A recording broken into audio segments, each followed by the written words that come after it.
What up, people? This is Vigilante for 2 minutes and some change. That's 2MASC. Then you know it's me, the original 2 minutes. Make sure you check me out on Facebook at the number 2MASC and see what we got cooking on there with 3HM, Yolanda Spivey, and Mr. Dr. Samori Swagger. Guarantee you get a lot out of that page. Let's get to it.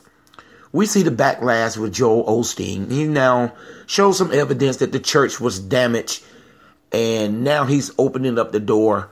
I think mainly because of the backlash of it anyway. That don't mean that if the church, if the guy had, the girl or whoever hadn't exposed the fact that the church wasn't that damaged, that he would have the next day opened up the doors for it to be a shelter center for people to come in at. But you got to give him credit. He's opening up the door now. And I think because of the backlash, that leads me to a bigger situation that we can say for our mega pastors in the black community. Like, why don't you see T.D. Jakes, Clef Low, Can I Borrow a Dollar, and others speak on the issue that's going on with unarmed blacks being killed? Why ain't we checking them and making them uncomfortable? You see, what happened with Joel Osteen, people made him uncomfortable about what's going on in the city with that flood. We need to make pastors uncomfortable what's going on in the city with all the murders, with all the police brutality and things that's going on. The church used to be the first place a person run to. You see, the church is not the church that we all used to believe in. But why let them get away with making money hand over fist and not being responsible? Why let pastor get away about what the young crowd need to be doing and how they need to be living right when they are not out here pushing the community? Now, they do communities things, and that's icing. But they will get down to the core and use their influence, their money, to help make change that we can all see and respect. That's what I'm saying. Why don't we put pressure on these millionaires? These millionaires that make money hand over fist in the name of God.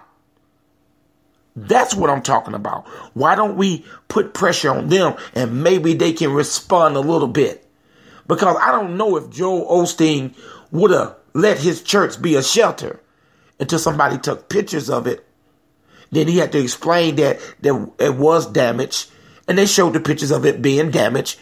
Then he had to open the door. Well, maybe we need to take some pictures of some of the cars, some of the things that these big mega pastors do, the movies they make, the books they sell, and put a little pressure. You see, the pressure deserve to be on them, right? Because they are for the community, and the community and members of the community go to their church, pay their tithes, and do things to help the church go. That's including the pastor who got book deals, who fly in first class from, so we should put a little more pressure. So maybe we should take some pictures and write letters and call them out a little bit more, because I think they're getting away. They're getting away with murder. And I'm not talking about literally, but murder of the pockets. They're getting away with just a couple of speeches, but yet you don't see them on the front line. Maybe we need to do that.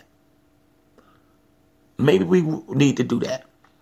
So I say prayers go out to the people in Houston. And I hope other churches and other people of prominent status are doing what they can to help that. For the places that are not affected, especially the urban core across the United States, it's time to put a little pressure on your pastor. It has been Vigilante for 2 minutes and some change.